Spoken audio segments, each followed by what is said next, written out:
turabasuhuza abo dusangiye inyigisho zacu kuri cano gusenga everyday.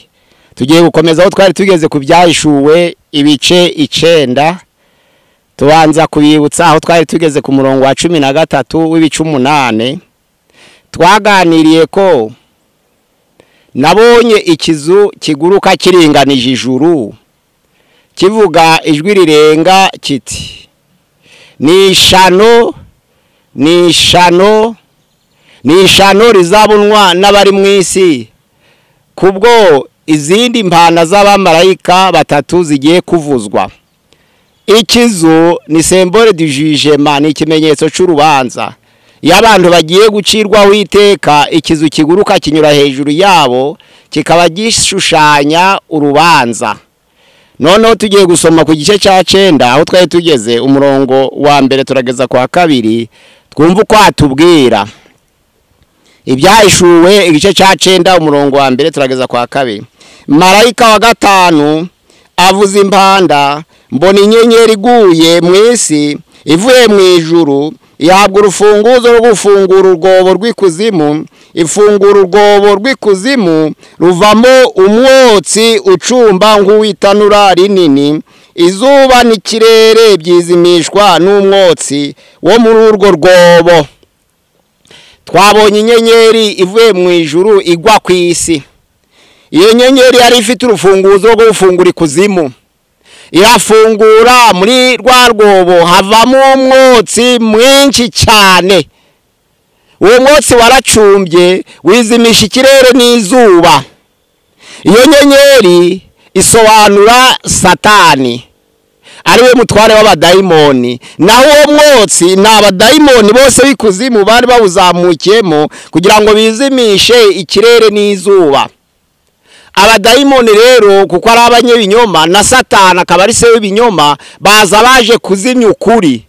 Kuko abadayimoni bazamukanye umwotsi mwinshi ukazimya ikirere n'izuba, niko n'umwuka mubi iyo winjiye mu bisi barabesha bakazimya ukuri kw'Imana ari ryo zuba, kandi izuba ryo gukiranuka rizarasira mu mitima y'abera ariko kuri kw'Imana. Ubwo noneho rero muri uwo mwotsi haje kuvamo ibintu bikomeye cyane, kuko twabonye urubanza hejuru ikizu kiguruka. Uwo mwotsi havamo inzige. Inzige zari nyinshi cyane, zari zifite ubujyane bukomeye cyane, ziroha mu bantu. Zari zifite ubugome bukomeye, ziroshe mu bantu. Ijambo ry'Imana rivuga ngo zihabwa kubabaza abo bantu amezi 5, ariko zidakoze ku biti, zidakoze ku byatsi bibisi, ari ukubabaza abantu gusa, zikabarya badapfa. Noneho bagataka bakaboroga amezi 5 yose ntacyo kubarokora. Ariko ijambo ry'Imana rivuga ngo izo nzige ukuryana kwazo kwari kumeze nk'uko inzoka ya sikoropiyo. N'uvuga ngo inzige zishushanya udusimba twonona imyaka tuje nk'icyorezo mu gihe runaka. Ariko ahangaha ntabwo ari udusimba twonona imyaka, ahubwo ni ya mwuka w'abadayimoni winjiye mu bantu. Ya nyenyeri ya Satani bambika ububasha bw'ubugome bukomeye. Ba bantu biroha mu bandi, barabica, barabasahura, barabanyaga, barabababaza. Iyo bavuga ngo inzige bishushanya ngo abantu benshi batabarika. Yari abantu barenze 5,000 bafite indwara bakiroha mu isi, nta wabasha kubakingira icyo ari cyo cyose. Ibigori baronona, amatungo baratemagura bakamara, abana baricwa, abantu baricwa. Izo nzige rero abo bantu bambitse ububasha bukomeye, tugiye kureba uko zari zimeze. Kuko zari zivuye muri uwo mwotsi. Muri iyo minsi abantu bazashaka urupfu. Hazaba kubabazwa cyane, hazaba gutaka cyane, hazaba kuribwa cyane, harava kwishisha cyane. Abantu bazabura iyo bajya, bazashaka urupfu ntabwo bazarubona, bazifuza gupfa. Ijambo ry'Imana yavuga hano ngo urupfu narwo ruzabahunga. Ariko tugiye kureba ishusho y'izo nzige.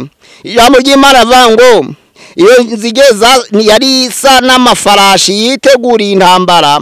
Ku mitwe yazo zari zifite ibisa n'amakamba asa n'izahabu, mu maso hado hasa n'ah'umuntu. zari zifite amakamba asa n'ay'izahabu kuko zari zahawe kunesha, zari zambitswe imbaraga n'umutware w'abadayimoni kugira ngo zibabaze abantu banze kumvira Imana barababara cyane, zirabatesa, zirabababaza. Ijambo ry'Imana riravuga ngo zari zifite amakamba, zari zahabu ubutware bwo kunesha. Hano none aravuga ngo yari amakamba n'izahabu, zari zambitswe n'icubahiro cyo kunesha, kandi zari zifite ubwoya busa n'ubw'umusatsi w'abagore. Ni ukuvuga ngo kugira ubwoya busa n'umusatsi w'abagore ni ukugira ubugome bukabije ariko buhishwe. Wabisoma Imigani 5:3 haravuga ngo ubwiza bw'abagore n'iminwa yabo inyehereye nk'amavuta, ariko ubugome bwabo bushariye kurusha inkota ityaye, bumeze nka abusinto. Ni ukuvuga ngo umusatsi usa n'uw'abagore niwo usa n'ubwoya bw'izo nzige, zari zifite ubugome bukabije kandi buhishwe, zari zisa n'abantu, zari zahawe ubwenge bukomeye bwo kubabaza abantu kuko n'abantu bafite ubwenge, kandi zari zambikwa amakamba, zari zifite n'ibikingira igituza by'ibyuma, zari zahawe kurama iteka ryose. Nuvuga ngo zihabwa kurama, zihabwa imbaraga, zihabwa ubwenge, kandi zagiraga mu maso hasa n'ahinda. Ni ukuvuga ngo zari zifite imbaraga zidasanzwe, kandi noneho guhinda kwazo kwari kumeze nko guhinda kw'amagare akururwa n'amafarashi iyo ajya mu ntambara. Hari umwami wazo rero mu Ruheburayo witwa Abadoni, yari Satani, yari yazambitse imbaraga. Ni abantu b'abagome. Iyo tuvuga inzige turaganira ku bantu b'abagome bakabije bishora muri bagenzi babo bakabatemaguza imihoro cyangwa bakabicisha ibikoresho bikomeye. Noneho umwami wabo yarari inyuma yazo, azambika imbaraga zishoka mu bantu. Yari yitwa Abadone mu rurimi rw'Igiheburayo, no mu Kigiriki yitwa Apoliyoni. Zibashokamo zirabica. Noneho ishano rya mbere riba rirarangiye ku mpanda ya 5. Ubwo tugiye kureba noneho impanda ya 6 cyangwa ishano rya kabiri uko rimeze. Turasoma umurongo wa 13 turageza ku murongo wa 15 twumva uko avuga. Ibyahishuwe ni 9, umurongo wa 13 turageza ku wa 15. Hari marayika wa 6 avuza impanda, numva ijwi riva ku ntebe no ku mahembe ane y'igicaniro cy'izahabu kiri imbere y'Imana, ribwira marayika wa 6 ufite impanda riti, bora abamarayika 4 bawe ku ruzi runini Ufurate. Nuko abo bamarayika 4 bari biteguriye iyo saha n'uwo munsi nuko kwezi n'uwo mwaka, bahorerwa kugira ngo bice 1/3 cy'abantu. Kubora abamarayika 4 bari mu mfuruka enye z'isi, nuvuga ngo bari ku mahembe 4, bari ku ruzi Ufurate, bari baboshwe. Ijambo ry'Imana muri Petero wa 2 ibice bimurongo wa 4 aravuga ngo kuko Imana itababariye abamarayika bakoze ibyaha, ahubwo yarabafashe ibajugunya mu mworera, ibabohera mu mwijima w'icuraburindi kugira ngo barindwe gucibwaho iteka. Abo bamarayika bari baboheye ku ruzi Ufurate nibo yategetse ngo babohorwe. Nibamara kubohorwa binjire mu bantu, nibamara kwinjira mu bantu bice 1/3 cyabo. Ubwo noneho rero mbona abantu basa n'abarwanira ku mafarashi, haza umwotsi ucumba uturutse mu kanwa kayo mafarashi, haza umuriro, haza n'ibuye ryitwa Huwakinto, haza noneho n'amazuku. Bisobanura ngo Yohana ari mu kirwa cy'Ipatima yari yitegereje arareba. Icyo gihe intambara zakoreshwaga n'amafarashi, abantu bose barwanaga bagenderaga ku mafarashi n'ingabo zose. Ariko kuko yeretswe iby'iminsi y'imperuka hazaba haramaze gukorwa ibitwaro bya kirimbuzi, yashakaga gusobanura ko ari za burende, kuko za burende nizo zijugunya ibibombe hagacumba umwotsi. Hamara gucumba umwotsi aho biguye hakaka umuriro. Nibyo yabonye abo naba pre-millenariste. Apost-millenariste bo bavuga ko icyo gihe hazaba ubutumwa buzamamara ku isi yose. Ubwo butumwa bukaza bufite imbaraga bwaka umuriro. Ubwo butumwa bukaba buzaza bubitse ibinyoma byo kugusha abantu, aho kugira ngo abantu bicwe mu buryo bw'umubiri ahubwo bicwe mu buryo bw'umwuka, binjire mu bihe ukomeye. Kuri ijambo ry'Imana muri Matayo 24:14 haravuga ngo ubutumwa bwiza buzamamara bugere ku isi yose, kizabera ikimenyetso ko Yesu agiye kugaruka. Ni ukuvuga ngo bamwe babona ko ari ibibombe za burende zikomeye zizaba ziroha amasasa adasanzwe, abandi bakabona ko ari ubutumwa bw'imbaraga bw'umuriro, ariko burimwe ibinyoma. Ububyutse bwa misiyonere bwari burimo abantu benshi bamamaza ubutumwa bwiza ko kandi bafite imbaraga, ariko Satani kuko azaba ari inyuma yabo kandi abongera imbaraga, ari we mutware w'umwijima, azarambika imbaraga zidasanzwe babwiriza ubutumwa mu izina rya Yesu, ariko ari we ubaha imbaraga.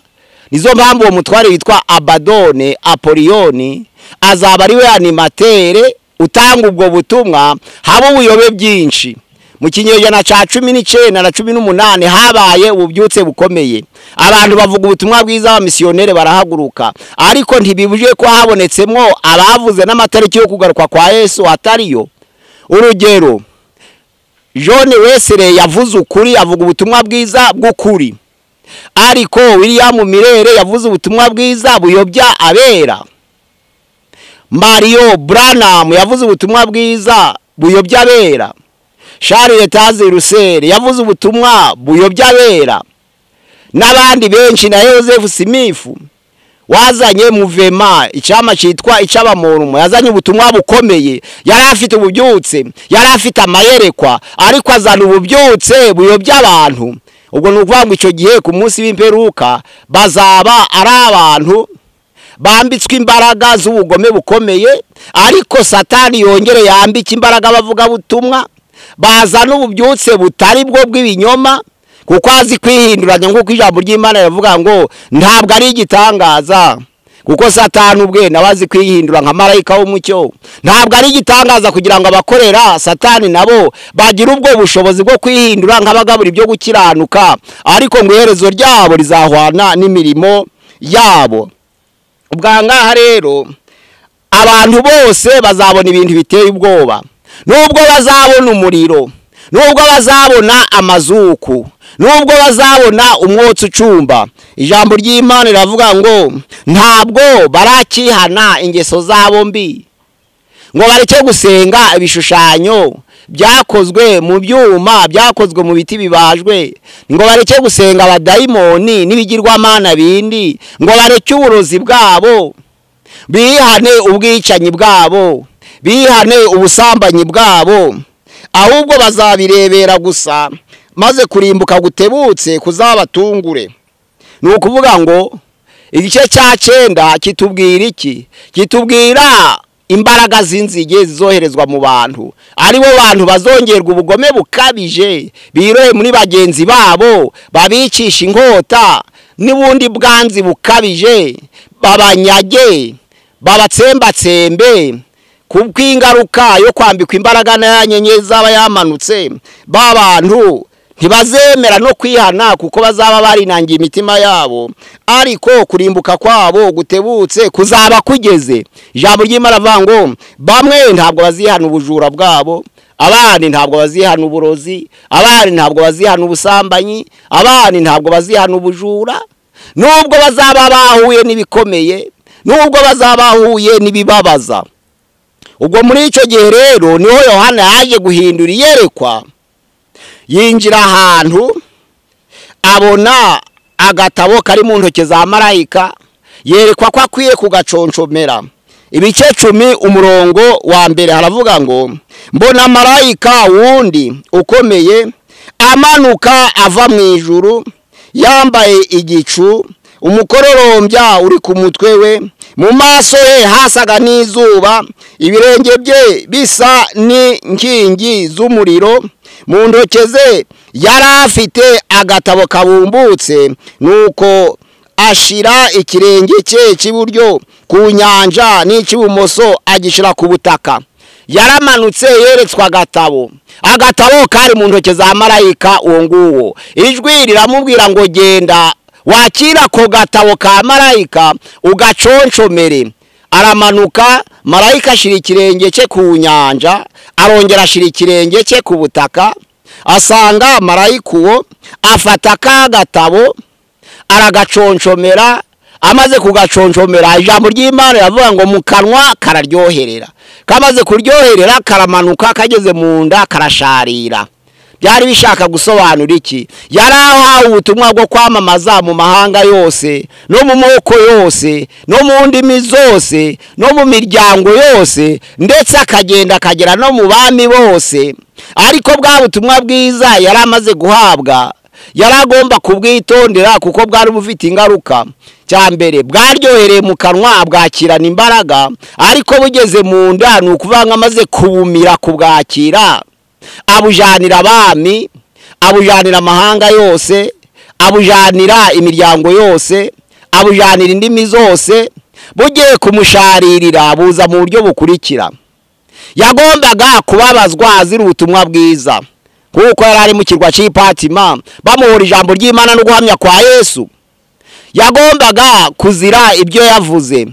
Nizo mpamvu ijambo ry'Imana abazize guhamya kwa Yesu yari ari mu mubumbe wabo, ari mu kirwa cy'Ipatima. Niwe yandikiye bagenzi aravuga ngo nje Yohana musangiye amakuba. Iyo yakiriye ako gatabo k'ubutumwa bwiza, akabaye kubwamamaza, akabaye kubigeza mu miryango yose, agomba no kuzira biturutse muri ubwo butumwa. Nuvuga ngo agomba kubuzira, akiandikwa mu bahamya abaziye guhamya kwa Yesu. Nizo mpamvu bavuga ngo abatinye guhamya Yesu imbere y'abantu. Ijambo ry'Imana riravuga mu Byahishuwe 3:5 ngo unesha ni uzambara imyenda yera, nanje sinzagira isoni ryo kumuhamya imbere ya Data n'imbere y'abamarayika be. Nukuvuga ngo unesha azambara imyenda yera, kandi Imana Data wa twese ntabwo izahanagura izina rye mu gitabo cy'ubugingo. Ubwo rero muri ako kanya habaye igishitsi cyinshi n'imirabyo n'inkuba. Iyo habaye impinduka mu bihe, haba igishitsi cyinshi kigaragaza impinduka muri gahunda y'Uwiteka. Kuko Yesu yari amaze kwicara kwima ingoma ye, habaye igishitsi kigaragaza ko amakuba ashize burundu, ko none Yesu agiye kwimana nabe iteka ryose. Ubwo haba igishitsi, haba imirabyo, haba inkuba, byose birahinda. Abantu baratangara cyane, baravuga bati nishimwe n'icubahiro n'ubwiza no kuhimbazwa bibi by'umwana w'intama iteka ryose, kuko aze kwimana nabera ingoma ye y'iteka ryose ibihe bidashira. Imana yacu dusange kugira ngo tubashe guhamya kwa Yesu. Kandi ibyo byago nibigera, zaba inzige, zaba icyorezo cy'amazi ahinduka amaraso, byaba ibikeri, kuko ibimenyetso by'ibisi imperuka, ibyago bizaza binameze nk'ibyago byabaye mu Egiputa. Hazaba ibikeri, hazaba umuriro, hazaba ibisebe, hazaba urubura, hazaba umwijima. Ibyo byose nibitera abantu barekwiye gusubira inyuma bakibuka bakamenya ko ibyo bitazabura gusohora. Ariko abera b'Imana bari bakwiriye guhagarara neza bahuye n'amakuba akomeye nk'ayo ngayo, bagashikama bagatumbira mu ijuru, bakamenya ko nta handi gutabarwa kwaho kwaturuka uretse kuwiteka. Ariko ntibacumure kuko ibyago byabaye byinshi, ntibacumure kuko amazi yahindutse amaraso, ntibacumure kuko amazi yahindutse abusinto, ntibacumure kuko inzige zabariye zikabamara. Nubwo zakwica 1/3 cy'abisi, ariko abazi Imana yabo bazashikama kandi bazakomeza guhimbaza no kuramya. Nubwo bava mu mubiri, ariko bazaba bizeye ko bazahabwa ubugingo buhoraho. Narizo mpamvu Yesu yabwiye Mariya na Marita aravuga ngo unyizera ntabwo azapfa iteka ryose, kandi umuntu wese ukiriho ukizera izina ryanje azabaho. Aravuga ngo mbese wizeye ibyo? Abantu rero bizeye Imana by'ukuri bakwiriye kubabazwa, bagaca mu makuba, ariko ntibasitazwe nuko bahura n'ibigusha byinshi. Turi mu rugendo, kandi ibyago bizana n'umwanzi. ariko iyo Satani yambaye imbaraga ashobora kuzambara kuko azihawe n'Imana. Imana muri gahunda yayo yambika Satani imbaraga kugira ngo agerageze abera. Imana nayo ishaka kubashira ku gipimo. Narizo mpamvu igihe cyo kubambwa kwa Yesu, Pilato yabwiye Yesu nguzi ko nshobora kukubamba cyangwa nkakurekura. Yesu aravuga ngo ntaco wantwara, nta n'ubushobozi wangiraho utabuhawe buvuye mu ijuru. Izo mpamvu imbaraga z'umwanzi nazo ziva ku Mana, ubutegetsi bwose buva ku Mana. Tugomba kwihangana rero kuko ubutegetsi buzahoraho kugeza igihe Yesu azagarukira. N'uzaba umutware uheruka, naho ubutware bwo kubabaza bwo buzahoraho kuko buva ku Mana. Imana niyo yimika kandi niyo ikuraho. Tugomba kwihangana rero tukamenya ko bitazabura kubaho, ariko ab'Imana bazahagarara bashikamye kugeza urya munsi.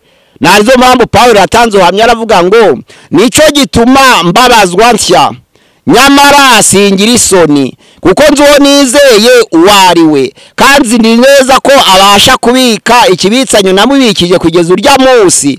Ni umunsi wo kugaruka kwe. Byanditswe muri Timoteyo ya 2 igice cya 2 umurongo wa 12. Nizo mpamvu twemera kubabazwa dutya ariko ntitugira isoni, ko tuzi uwo twizeye uwariwe. Nyamara tuzi neza ko abasha kubika ikibitsanyo twamubikije kugeza urya munsi azagaruka mu bwiza bwe. Imana yacu idufashe kandi idukomeze kugira ngo mu makuba twihangane, mu byago twihangane, mu mashano agaragara ku isi twihangane, tumenye ko bitazabura kubaho, ariko hahirwa uwihangana akageza imperuka. Niryo sezerano twahawe ngo niwe uzakizwa. Mu izina ry'umucunguzi wacu Yesu Kristo, amena.